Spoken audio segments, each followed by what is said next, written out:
The city breathed differently at 1 a.m. Ethan Calloway had learned that years ago, before Lily, before the grief, before the second and third jobs that carved his weeks into neat, exhausting segments. Late at night, the streets stopped performing. No taxis honking, no suits rushing past with coffee, no ambient theater of people pretending they were fine, just the honest skeleton of a city at rest. Wet pavement, yellow light pooling under street lamps, and the particular silence of snow falling on things that couldn't feel it. His truck smelled like cardboard and cold air. The heater worked, barely, exhaling warmth in uneven pulses. Ethan didn't mind. He kept his hands loose on the wheel, shoulders dropped, eyes scanning the white road ahead with the calm of someone who had learned long ago that panic was an indulgence he couldn't afford. 12 deliveries tonight. 2 fragile packages wine, he guessed, or some kind of homeware someone had ordered for the holidays. The rest, books, electronics, a suspiciously heavy box addressed to a 7th-floor apartment in Midtown. He'd carried them all without complaint. He always did. At 34, Ethan Calloway was not a man who inspired second glances.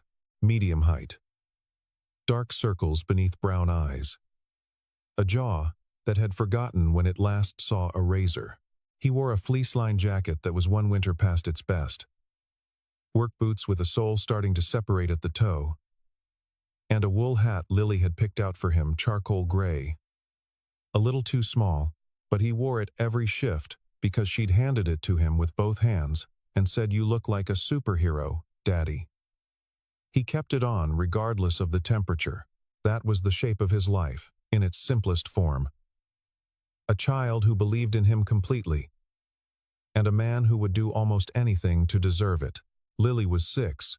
She had her mother's eyes pale green, the kind that shifted in certain light, and a laugh that started somewhere low and built upward until it filled whatever room she was in. She'd started first grade in September and had already developed strong opinions about everything. The correct way to make grilled cheese, no butter, only mayonnaise, she'd read this somewhere, the unfairness of bedtimes, the superior intelligence of cats over dogs, and the absolute necessity of finishing every story before the lights went out. She was sleeping now. Mrs. Alderson from apartment 4B was sitting with her, the way she did on nights Ethan worked late, a retired schoolteacher with arthritic knees and a deep affection for both crossword puzzles and small children. Ethan paid her in cash and groceries. She never asked for more. He turned off Route 9 toward the shortcut home, the truck's tires crunching through new snow that no one had thought to clear yet.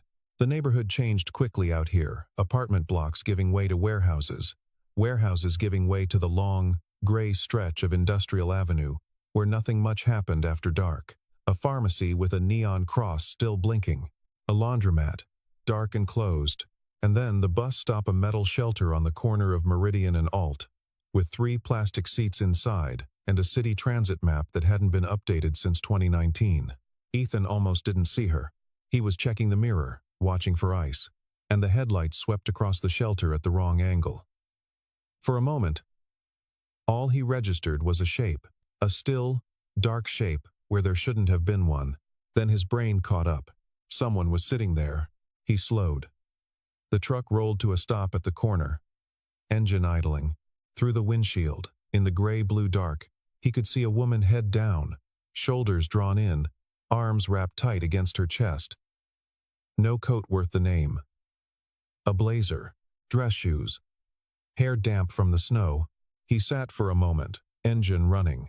He'd lived in this city long enough to know what the rules were. Don't stop. Don't engage. People ended up in strange situations at strange hours, and most of them didn't want a strange man in a delivery truck offering his help. He understood that. He respected it, but the snow was coming harder now. The temperature on his dashboard read 11 degrees Fahrenheit, and she wasn't moving. He pulled over. He got out slowly. He didn't run. He'd learned that quick movement alarmed people. He walked at the pace of someone who had nowhere to be and no particular agenda. Hands visible at his sides, wool hat on his head, probably looking about as threatening as a tired schoolteacher. He was 5 feet away before he got a clear look at her face. His brain did a strange thing then. It produced a name without being asked. Sophia Carter. He knew who she was for the same reason he knew the name of the president, and the year the Cubs last won the series. She was simply part of the ambient knowledge of the city. Her company, Carter Strategic Advisors, occupied the top 3 floors of the Aldrich Building on 5th. She'd been on the cover of a business magazine last spring. He'd seen it in the break room at Denmore Logistics, where he worked day shifts doing inventory. Someone had left it on the table face up, and Ethan had noted it for the same reason you noted most things in a break room. There was nothing else to look at. In the magazine, she'd looked composed, controlled, a woman who chose every element of every moment. She did not look that way now. She looked like someone who had been walking in the cold for an hour longer than she should have. Lips faintly gray, eyes open but distant, focused on the middle distance with the particular blankness of a person running low on reserves. Her blazer was expensive charcoal wool, thin lapels, but it was doing essentially nothing against 11-degree air. Her shoes were heeled pumps, the kind designed for marble lobbies and conference rooms, not for standing on a snow-covered sidewalk at 1 a.m. "Hey," Ethan said, quietly. Not hello, not excuse me. Just hey, the way you'd say it to someone who needed to know you were there before anything else. She looked up, her eyes focused slowly, like a camera adjusting aperture. "I'm not," she started. Stopped. Tried again. "I'm fine." "Okay," he said. He didn't move closer. "Bus doesn't run past midnight on this route. Last one was 11:45. She looked at the empty street. Something shifted in her expression, not embarrassment, exactly. More like the specific exhaustion of someone who has just been presented with a fact they had been trying not to accept. "I know," she said. "Do you have a phone?" She pulled it from her blazer pocket. The screen was black, dead as a stone. Ethan reached into his jacket and pulled out his own, a cracked screen model 2 generations old, held together partly by a rubber case and partly by faith. He offered it to her. She looked at it for a moment, then at him. "I don't," she said. "You don't have to call anyone," he said. "But if you want to, it works fine." She took it, tried 3 numbers. The calls connected, rang out, and went to voicemail each time. On the 3rd attempt, her hand came down slowly, and she sat very still for a moment, looking at nothing. Ethan had seen that look before, not on CEOs, on people who'd hit a moment where the version of the world they'd been operating in had stopped matching the one around them. He took off his jacket. "Don't," she said. "I've got a fleece under it," he said, which was true. He held it out, not pressing it on her, just making it available. A choice, not a charity. She took it after a moment, put it on. It was too large for her, fell past her hips, swallowed her shoulders. She looked briefly, like someone else entirely. "Ethan Callaway," he said. "I drive for West Point Delivery. I'm done for the night. Heading home." She looked at him again.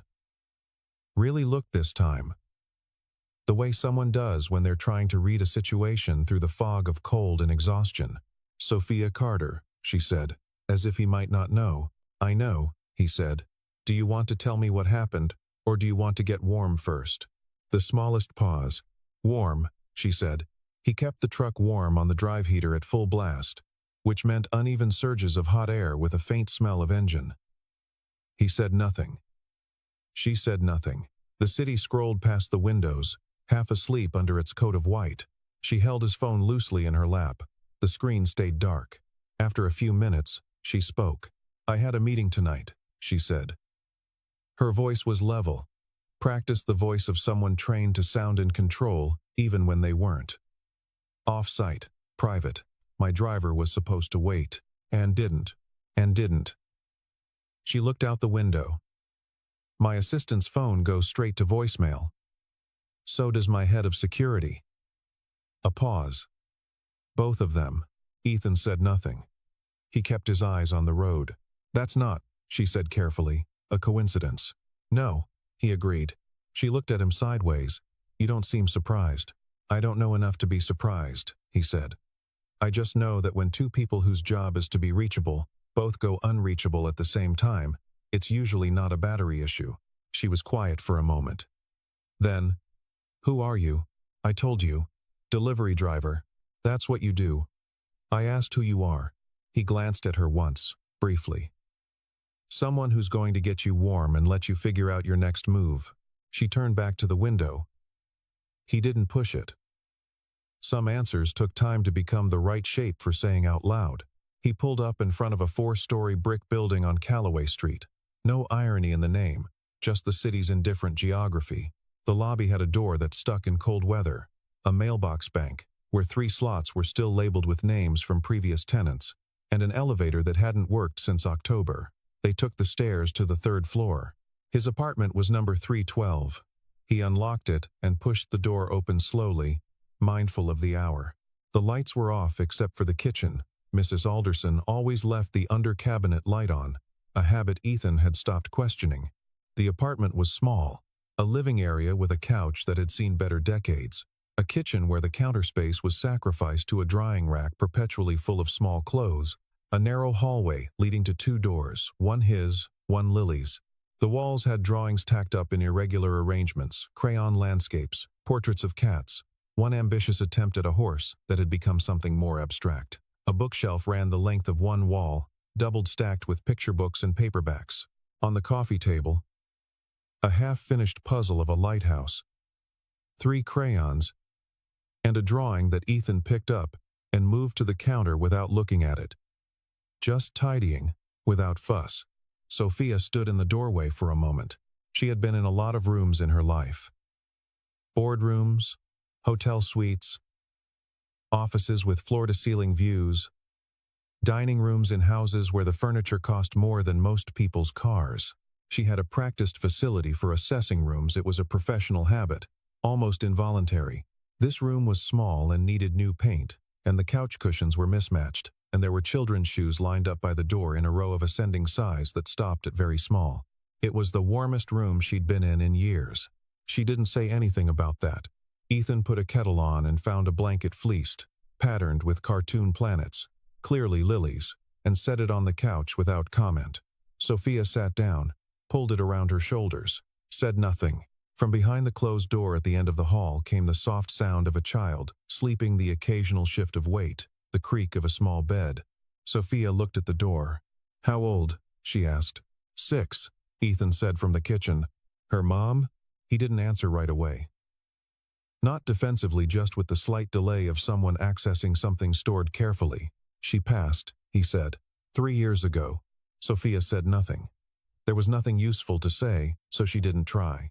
At 2:30, Lily appeared in the hallway.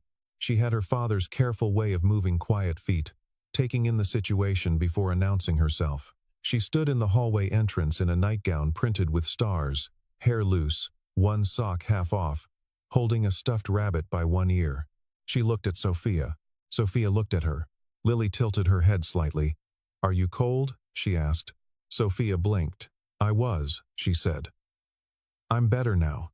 Lily considered this, then crossed the room, climbed onto the couch beside Sophia without invitation, and pressed herself matter-of-factly against her side. "I do this with Daddy when he's tired," she explained. Body heat. Ethan appeared in the kitchen doorway. Took in the scene. Something crossed his face. Amusement, maybe, or tenderness, or both, in the ratio that parents carry most of the time. "Lily, it's 2:30. "I know," Lily said, not moving. He didn't push it. Brought 2 mugs of tea, set them on the table, and sat in the chair across. The 3 of them were quiet for a moment, in the under-cabinet kitchen light. "You work at the big building," Lily told Sophia. It wasn't a question. Sophia glanced at Ethan. "She's seen the news," he said simply. "I do," Sophia said. "Do you have a fish?" Lily asked. "I don't. We were going to get one," Lily said, "but then we decided to wait. Do you like puzzles?" "Lily," Ethan said mildly. "She's a guest," Lily said, perfectly reasonable. Sophia almost smiled. "Not quite, but almost." "I used to," she said. "I haven't done one in a long time." "We have a lighthouse one," Lily said. "It's hard. Most things worth finishing are," Sophia said. Lily seemed to find this acceptable. She tucked herself more firmly against Sophia's side and was asleep again in under 2 minutes. With the uncomplicated efficiency of a child who has made a decision and executed it, Sophia sat very still. She'd stopped, being sure what to do with her hands. Ethan watched her over his mug. "She does that," he said quietly. "Decides she trusts someone and just does." "How does she know?" "I asked her once," he said. "She said, some people feel like wind, and some people feel like walls." Sophia looked down at the small, sleeping shape against her. "Which are you?" she asked. He took a moment. "She says I'm a window. What does that mean?" "I asked her," he said. "She said it means you can see through me, but I don't let the cold in." He lifted a shoulder. I chose to take it as a compliment. Sophia was quiet for a moment. Then, carefully, "I need to think through what happened tonight." "I know." He stood, moved to carry Lily back to her room. She barely stirred, and came back. Sat down again. "Tell me from the beginning." She did. Sophia was precise under pressure. Ethan recognized that it was the quality people developed when panic became a luxury they'd stopped allowing themselves. She laid it out without embellishment. The call from a board member requesting an emergency off-site meeting, an address in a part of the city she hadn't been to before, a conference room in a building she didn't recognize. The meeting itself conducted mostly without her full understanding of what was being decided. Then, the corridor empty when she came out. The car gone. Her phone at 9%. Then 6. Then nothing. "The building," Ethan said. "What was it called?" "Verity Partners," she said. "Or, that's what the sign on the door said." He pulled up his cracked screen phone, searched the name. Nothing in the business registry. No address match. A shell name, the kind you could have printed on a placard in 48 hours. "Who called you?" he asked. "Marcus Webb. He's my CFO. Has been for 4 years. Ethan looked up from the phone. "You trust him." "I trusted him," she said. The tense shift was quiet, but exact. He handed the phone to her, showed her the search result, or the absence of one. She looked at it for a long moment. Her expression didn't change, not dramatically, but something in her posture settled into a different position, the way a building shifts when a foundational thing gives way. "When is your next board meeting?" he asked. 9 a.m., she said. 7 hours. "And if you're not there?" She was quiet. "What happens if you simply don't show?" he pressed, not unkindly. "There's a clause," she said slowly. "Emergency succession. If the CEO is incapacitated or absent from a scheduled board session without prior notice." She stopped. Started again. "The board can initiate a temporary leadership transfer with a simple majority." "How many votes does Webb have?" She did the math without speaking it. Her eyes changed. "Enough," she said. Ethan set the phone on the table between them. "Let her look at the facts from a slight distance, the way you angled a painting to see it properly. They didn't need you to disappear forever," he said. "They just needed you gone for one meeting." She looked at him, then really looked, the way she'd started to do in the truck, like she was recalibrating something. "You're not a delivery driver," she said. "Tonight I am," he said. Before tonight, he was quiet for a moment. "Systems engineer. Infrastructure and security. 7 years at Halbrook Industries, then 2 at a tech firm called Meridian Systems." He paused. "I left that world 3 years ago. It didn't fit anymore." She waited. "When Claire died," he said, "I needed to be home. To be the person Lily came home to. The hours didn't work.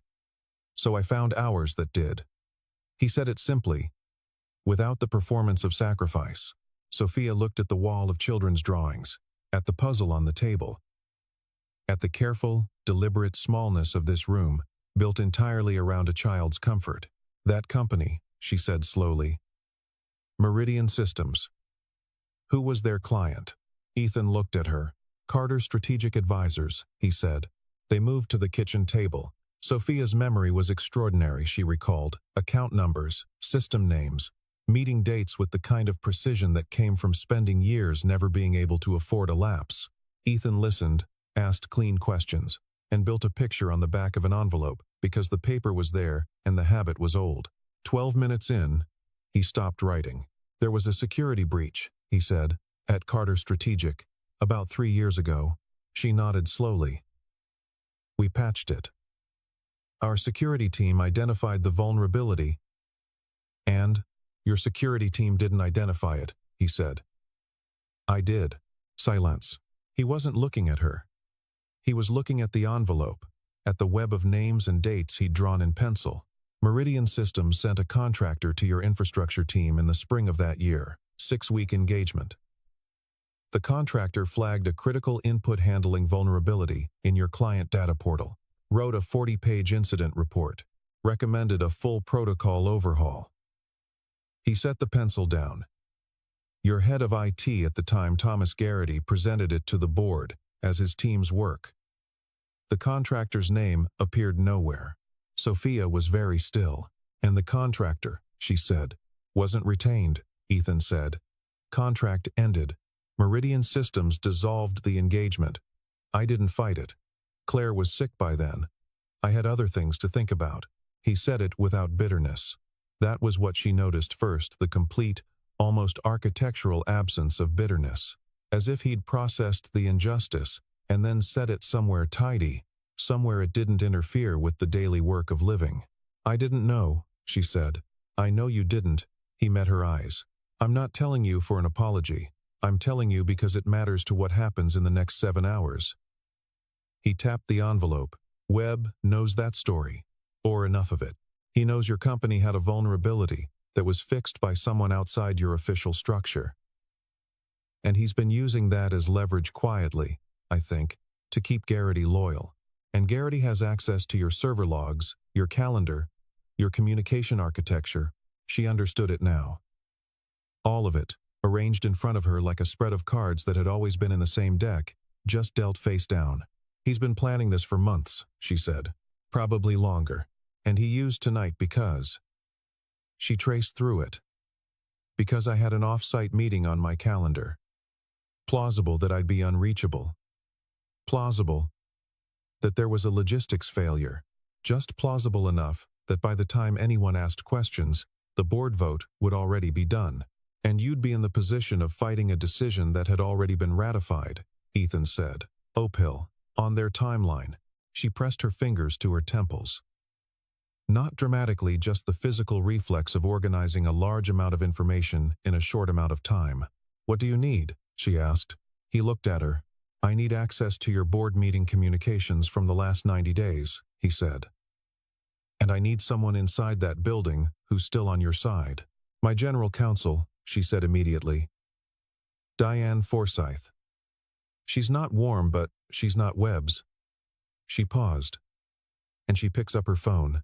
He slid the cracked screen phone across the table. Then let's start there. Diane Forsyth picked up on the second ring. She asked 3 questions, got 3 answers, and said, I'll be at the office by 6. Don't come through the front. That was it. No dramatics, no reassurance, no wasted words. Ethan approved. He and Sophia worked until 4:30 at the kitchen table. She had memorized dates, figures, and correspondences with the precision of someone who had always known, perhaps subconsciously, that trust was a currency with an expiration date. He organized, cross-referenced, constructed a timeline on 3 sheets of lined paper.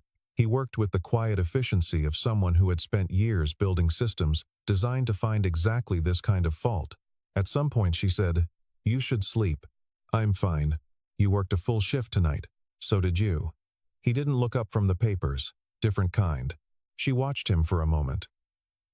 The lamp on the table made the room close and amber. Outside, the snow had stopped. The street was perfectly quiet. Why are you helping me? She asked. He considered the question with the same care he gave everything. Because you needed help, he said. And I was there. That's not enough of a reason. He looked up then. It is for me. She held his gaze for a moment, then looked away, back at the papers. The people who should have been there weren't, she said. That happens, he said. To everyone, eventually. The people you built your systems around turn out to have been building different systems the whole time. She was quiet. Then, carefully, does that make you afraid of building them again? He thought about Lily, asleep in the next room. About Mrs. Alderson with her crossword puzzles. About the specific, modest warmth of a life, assembled from small, trustworthy pieces. No, he said. It makes me more careful about what I build them out of. At 5 a.m., Lily appeared again in the hallway. She looked at the papers on the table, at the two adults, who were both clearly not going to bed, and made a quick decision. Can I have cereal? She asked. Yes, Ethan said. She got herself a bowl and a spoon and sat at the counter without requiring anything from either of them. She ate her cereal. She watched her father work. She looked at Sophia once and gave her a small, solemn nod. The nod of someone who had assessed the situation and found it acceptable. Sophia nodded back. At 5:40, Ethan stacked the papers neatly and looked at her. Ready? He said. No, she said honestly. But yes, Diane Forsyth was waiting in the loading dock entrance at the back of the Aldridge building, a tall woman in her 50s. Gray-streaked hair pulled back, overcoat over what appeared to be her overnight clothes. She looked at Sophia, then at Ethan, and said nothing about either. I've been in the building since 5:30, she said. Webb's assistant sent a calendar update at midnight pushing the start of the session to 8:45. Whoever scheduled that didn't want anyone to have time to react. What's the current attendee list? Sophia asked. Diane handed her a printed page. Sophia scanned it. Ethan watched her face. 7 of 9, she said. Webb's block. That's what I counted, Diane said. Arthur Reyes? Not on the list. He wasn't informed of the revised time. Sophia looked at Ethan. Arthur Reyes. She'd mentioned him during their kitchen table session. Board member from the founding days, old enough to have been colleagues with her father, the kind of institutional weight that meant something in a room. Can you reach him? Ethan asked. I already did, Diane said. He'll be here at 8:30. She led them through the service corridor, past stacked equipment and the institutional smell of cleaning product and old carpeting. Ethan had been in this building before, not the upper floors, but the infrastructure level, during the Meridian Systems engagement. He remembered the layout without trying to. Server room, on sub-level 2, communications hub, off the east corridor, IT administration, behind the frosted glass panel near the second elevator bank. They took a service elevator to the 32nd floor. The executive suite at this hour was lit only by the ambient overflow from surrounding offices' pale, lateral light that made the space feel unfinished. Like a stage set before the performance. Conference chairs arranged in the boardroom. Water glasses set out. A projector system already initialized, ready for what they'd planned. Ethan, Sophia said quietly. The communications records. Are they recoverable from the server logs? Already requested access, Diane said, glancing at him. Your clearance code from the Meridian engagement is technically still in the system. No one thought to revoke it. He looked at her. She looked back, without expression. That's thorough, he said. That's my job, she said. He sat down at the secondary workstation in the executive assistant's alcove. The system was older than he'd have chosen, but functional. He worked without commentary, with the focused quiet of someone navigating terrain they knew well. Sophia stood to his left, reading over the document Diane had provided. Occasionally asking questions he answered without looking up. By 8:15, they had it. The email chain dated back 11 months. The coordination with Garrity specific, documented, time-stamped. The conversation in which Webb had outlined the succession mechanism, the reply in which his co-conspirator had confirmed the vacancy clause and estimated the vote count, and the message, sent 48 hours ago, that confirmed the off-site arrangement for Sophia and gave the driver Webb's personal driver. It turned out specific instructions. Ethan printed 4 copies, handed one to Diane, kept one, folded the others. Is it enough? Sophia asked. It's more than enough, Diane said.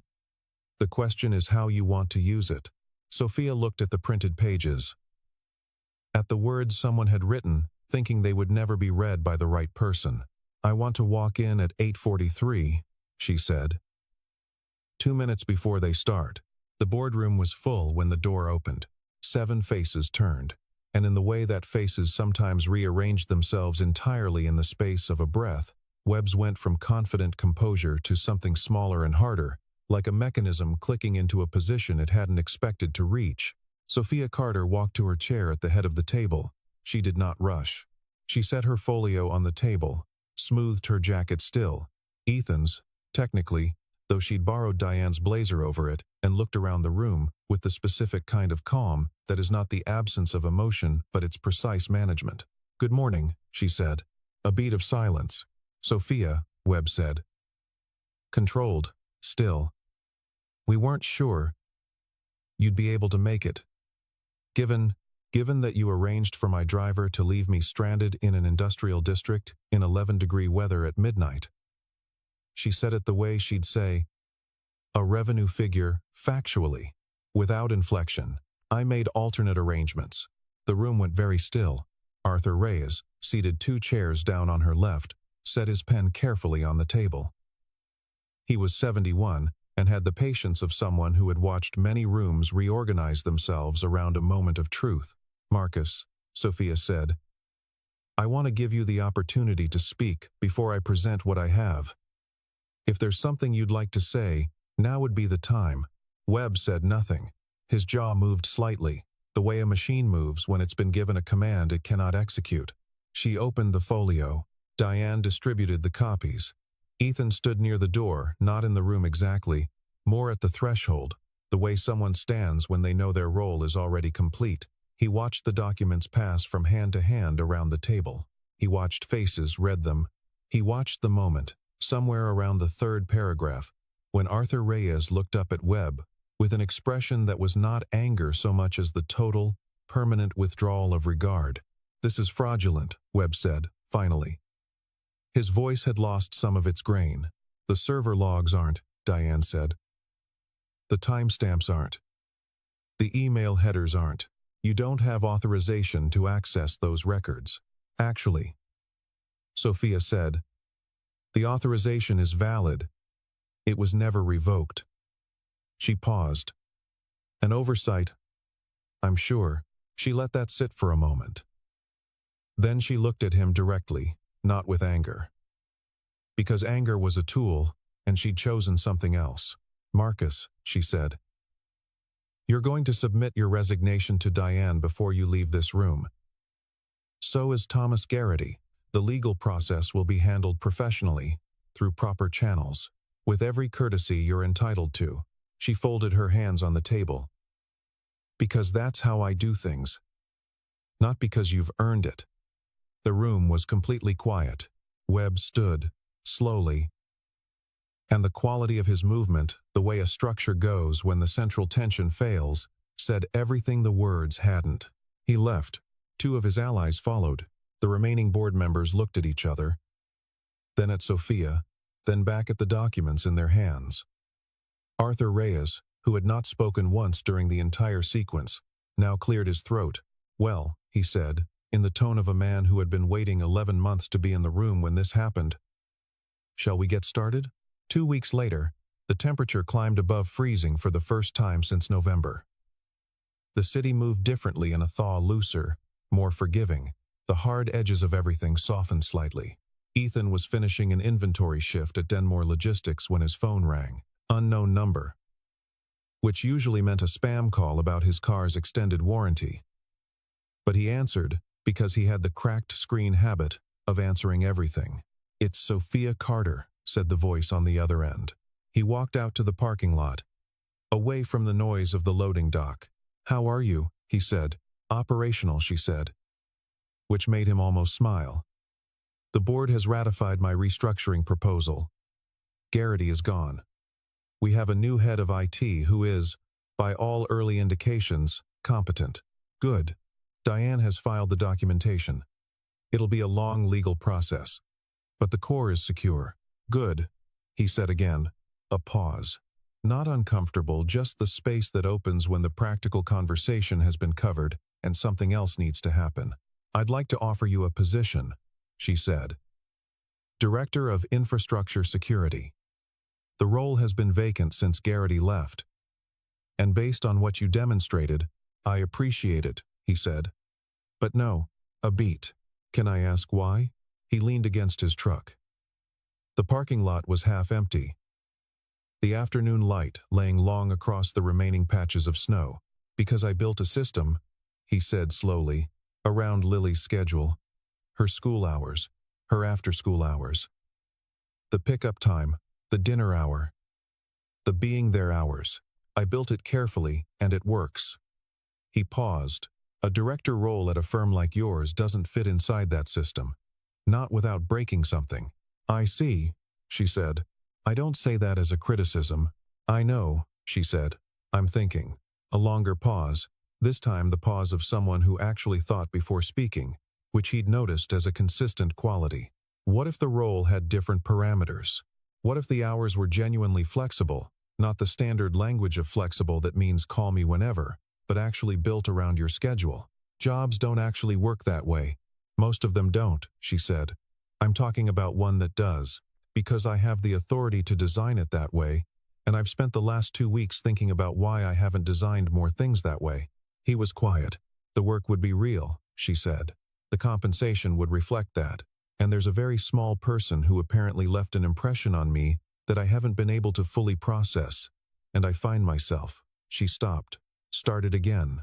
"I find myself wanting to be in spaces where that kind of impression is possible." He didn't answer immediately. The afternoon light moved. "You'd have to meet Lily formally," he said finally. "She has opinions about people." "I know," Sophia said. "She told me I felt like a window." He paused. "She said that? While you were in the other room getting the tea. She's very direct." A pause. I looked it up. What she said about windows. "I think I understand it now." He looked at the sky over the parking lot, February blue, pale and clear. "I'll think about it," he said. "That's all I'm asking," she said. They said goodbye without excess. He stood for a moment in the parking lot, phone in hand, watching a pigeon navigate the remaining snow with small, determined steps. That evening, he picked Lily up from school at the regular time. She came through the door at a controlled run. The school had asked them not to run in the corridors, and threw her arms around him with her characteristic total commitment. "Daddy." "Hey, Bug." She leaned back and looked at him with those pale green eyes, her mother's inheritance. "Is Sophia coming for dinner?" she asked. He looked at her. "I haven't asked her," he said. Lily considered this. "You should," she said. She looked like she didn't eat enough. "That's not," he stopped. "You don't know that." She had hungry eyes, Lily said with complete certainty. "Not food hungry. Other hungry." He took her hand and they walked to the car. The afternoon was cold, but not bitter, the particular cold that promised something else on the other side of it. He thought about the bus stop on Meridian and Alt, the empty shelter, the snow, the shape of a person who had run out of options for the night. He thought about what Lily had said. Some people feel like wind, and some people feel like walls, and he thought that most people, if you gave them the right conditions and enough warmth and something worth leaning into, turned out to be neither. 3 weeks after that, Sophia Carter arrived at apartment 312 on Callaway Street at 7 p.m., carrying takeout containers from a Thai place on the corner and a completed section of a lighthouse puzzle that she had found in an antique shop on her lunch break, a different one, she clarified, not to replace the one they were already working on, just to have options. Lily received this information with the gravity it deserved. They ate dinner at the kitchen table, all 3 of them, the kind of dinner where no one has a particular role to play and nothing needs to be performed. Lily told them about a boy in her class who claimed to be afraid of butterflies and the class-wide debate this had generated. Sophia asked questions that Lily answered at length. Ethan cooked and ate and listened to the sound of 2 people talking in his kitchen and didn't think about what it meant or what it might become. He just let it exist. Afterwards, Lily fell asleep on the couch with the planet blanket and the stuffed rabbit. The lighthouse puzzle half assembled on the table, and the apartment warm and quiet around all three of them. Sophia stood at the window looking out at the street below. The bus stop was visible from here. The metal shelter. The yellow light above it. The empty seats. "It doesn't look the same," she said quietly. Ethan stood beside her, close enough to be present. "It's not," he said. She didn't turn from the window. Outside, the city moved in its usual way, indifferent, ongoing, full of people building systems around what they had and what they needed, and what they were willing to lose. "I thought about what you said," she said. "About building things out of the right materials." He waited. "I've been doing it wrong," she said. "For a long time." A pause. "I thought the materials were strategic. Loyalty bought. Positions filled. Alliances calculated. And it worked, up to a point. And then it didn't. Most strategies eventually meet a night they didn't plan for," he said. She turned to look at him. In the amber light of the apartment, her face was different from the boardroom, different from the bus stop, different from the kitchen table at 3 a.m. It was simply a face, at the end of a difficult season, belonging to someone who had started learning something new. "Thank you," she said. "Not for what you did, for who you were while you were doing it." He considered that for a moment. "You're welcome," he said. Simply. Without the performance of humility, or the discomfort of receiving something directly offered.